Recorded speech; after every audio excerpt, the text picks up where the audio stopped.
There's numerous applications for mechanical advantage. One of the big ones is when felling a tree. First thing we would do is set our rope from the ground. Here we're going to simulate a felling operation. I'm going to tie a running bowline around this adjacent tree. If we were felling a tree, we would send this up about 2/3 up to the canopy from the ground. Let's just say we're calculating our input load, and you can pull roughly your own body weight. If we were thinking, boy, if we were to give that everything we had, we just wouldn't have enough power. That would be the perfect application for mechanical advantage.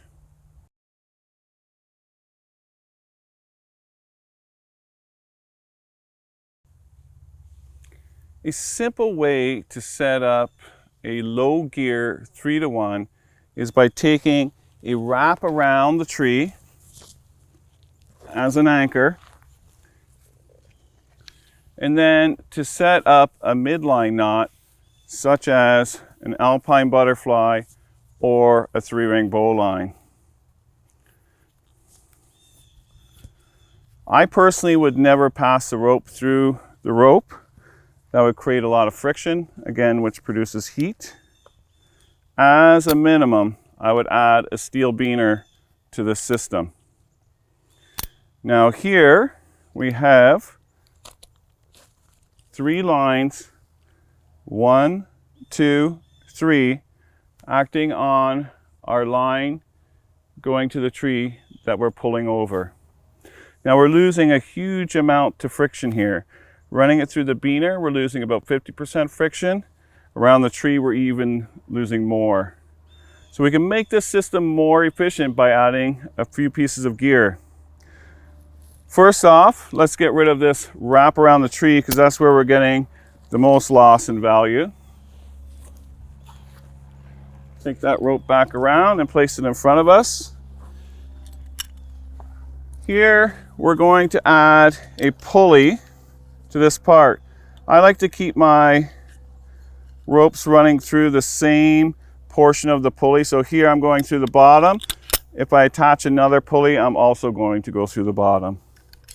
So coming over to this section here, one thing we're going to get rid of here though is this alpine butterfly, because with the knot, when these two parts come together, we've lost our ability to pull on that rope. This is the max we're going to get. By putting a pressic here, we can advance the system and get additional pull with our line. So let's take out this alpine butterfly here. And we're going to add the hardest knot in arboriculture, the French pressic. We're simply just going to wrap our eye to eye around the host line. We want to get a minimum of 7 wraps with that, just to get the proper friction. Here, now we're going to attach our pulley. Again, we went through the bottom pulley there, or the bottom sheath. So we're going to go through the bottom sheath on this one. Okay? I'm going to flip it around so I can pull in the direction I want to pull.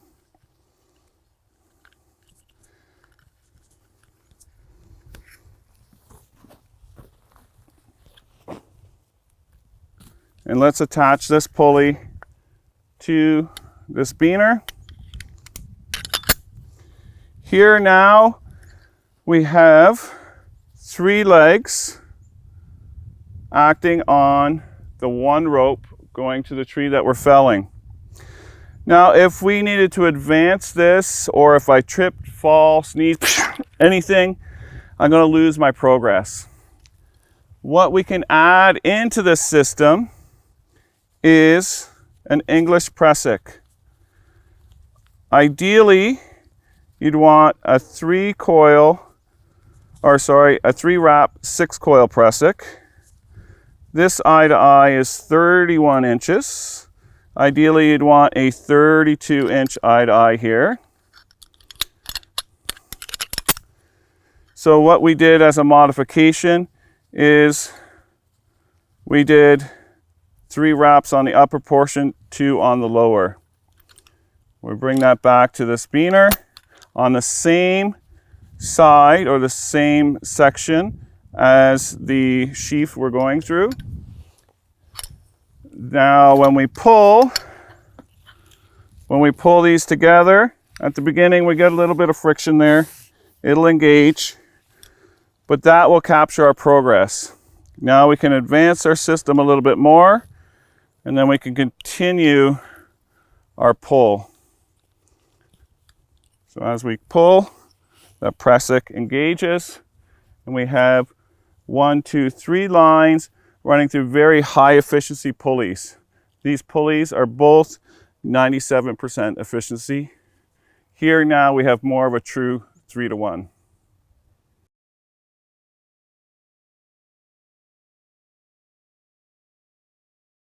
All right, so here we have a setup that we're going to do a 5-to-1 system built on its own line. So it's a nice short setup, so we can have a lot of rope left to utilize in a 5-to-1 system. So how you want to start out is having everything nice and close and all of your equipment available, ready to go. So I've got my 2 double pulleys. I'm going to come along. I'm going to come to the bottom of this pulley. And what I like to do to not get the lines twisted is I like to pick one rotation and stick with that. So in this case, I'm going counterclockwise as I build my advantage. So I've gone around. I'm going to come back to the first pulley, go on the bottom, and now I'm going to go back around on the top of this pulley, again going counterclockwise.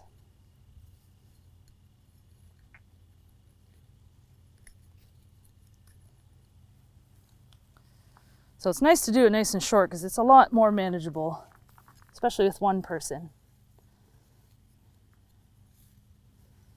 Okay, so now if you count the legs of rope, pulling away from your object, you got 1, 2, 3, 4, 5. So this is a 5-to-1 system. Now, in order to attach this to the rope and to create a braking system on this advantage, key thing you need to remember is that both of the brakes, the French pressic and the English pressic, go on the hose line that's coming through. They're going to go on both of them on one. So let's start with the French pressic. Give it a bunch of flicks. Tie dress and set that. It's your steel carabiner. Make sure that's sitting nice. Now you're going to connect that to your pulley. And then again, like I said, that same line, you're going to follow it along. That's going to get the progress capture, which is going to be an English pressic. So tie that on there.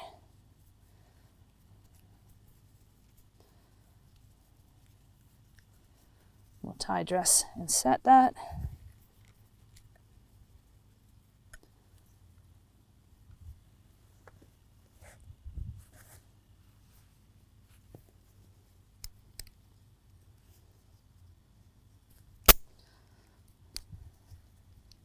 So I want these eyes to be loaded. Let's make sure this is all nice and straight. Okay.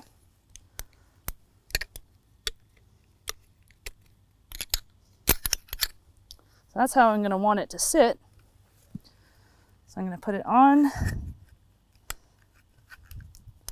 the porter wrap, and I'm just going to milk it back so it's all sitting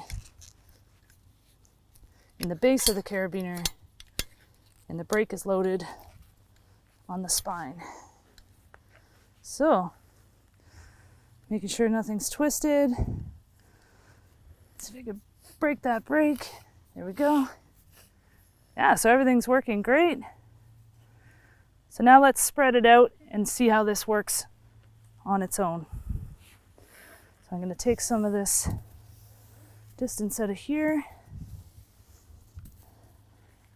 So something to remember with this is that this is a 5-to-1. So if you pull 5 feet of rope, you're only going to get 1 foot of advantage. Something very important to know and to remember. So if you need to pull something over quickly, a 3-to-1 might be a better option. But if you need a lot of power and strength, then a 5-to-1 is a good option.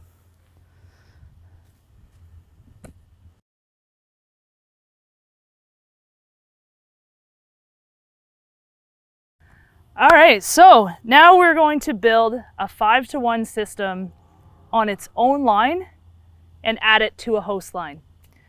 Being able to build a 5-to-1 or a 3-to-1 kit on one line is convenient, takes less gear, one rope, but if you're, say, pulling over a tree and you've thrown that rope up and down and over the tree and it's 150 feet long, you're eating up at least 75 feet or so of the rope. You might not have enough rope left to build a 3-to-1 or a 5-to-1. So that's where this is going to come in handy for you. So we've got our host line in the tree, and we have a separate line to build our 5-to-1. So I've already tied my becket line, or becket, onto the line, and I'm going to keep it not connected to the pulley, because the second you connect it to the becket here, it won't open the sheath. So we're going to do that last. So now how I like to build this is nice and small. I have all the things that I need, 2 pressix, all my carabiners, everything's here.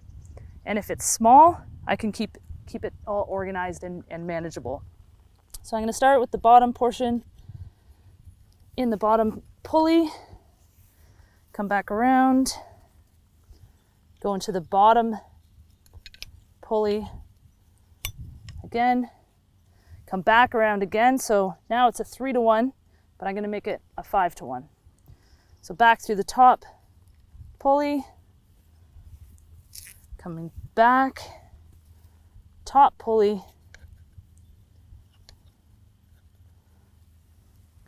and before I get going, I got 1, 2, 3, 4, 5, 5-to-1. Now I'm going to connect this becket bend to the pulley, and my 5-to-1 is built. I don't have my brake system on there yet. I'm going to do that once it's set up. It's a little bit easier to see it. So now I want to attach it to my host line. So I've got eye-to-eye pressic here, and I'm going to attach it to the host line using a French pressic. So you want to get as many wraps as you can, nice and tight. Take your steel carabiner,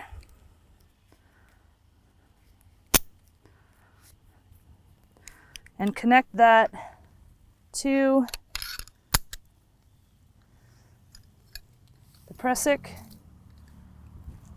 And coming back this way, making sure you're not twisting and turning. You want to keep this nice and neat. It'll just save you a lot of hassle later.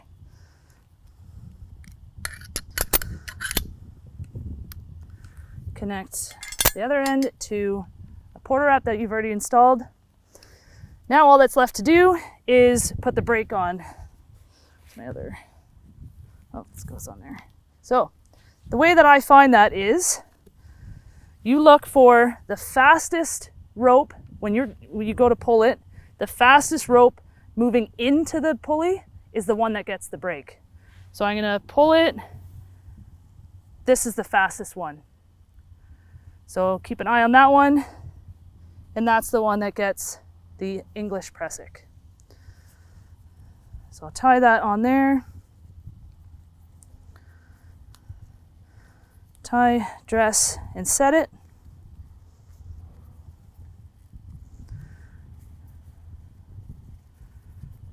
Like so. And then it just gets connected back to the carabiner here. Now this is the part can get a little bit tricky, is how this gets loaded. So this pulley the eyes are coming to the bottom of the sheath, so I actually have to flip my my carabiner around so that everything lines up nice and neatly and doesn't load in properly.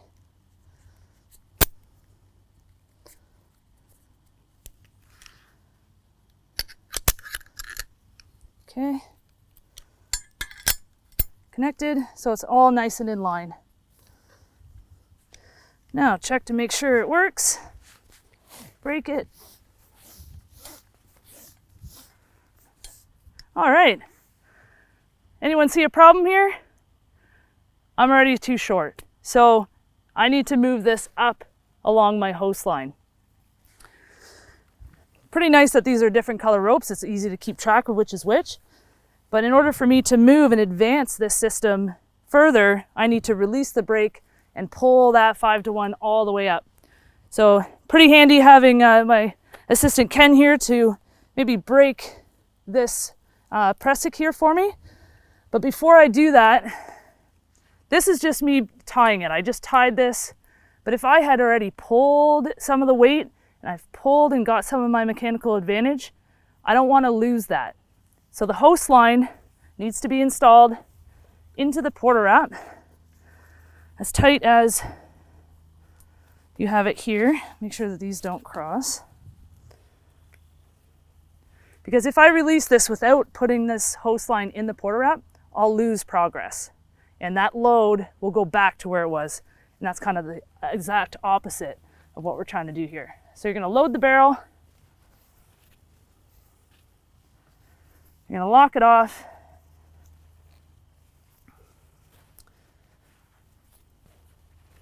All right.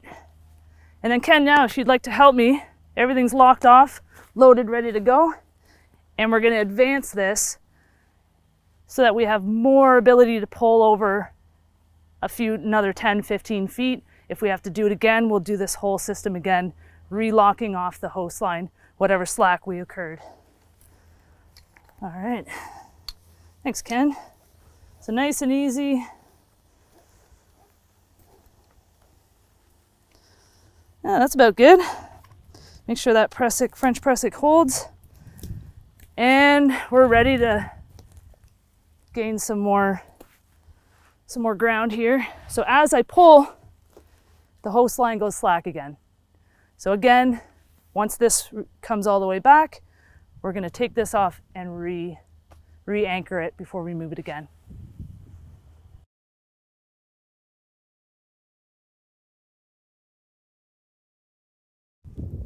So here we've set up the Rock Exotica load cell.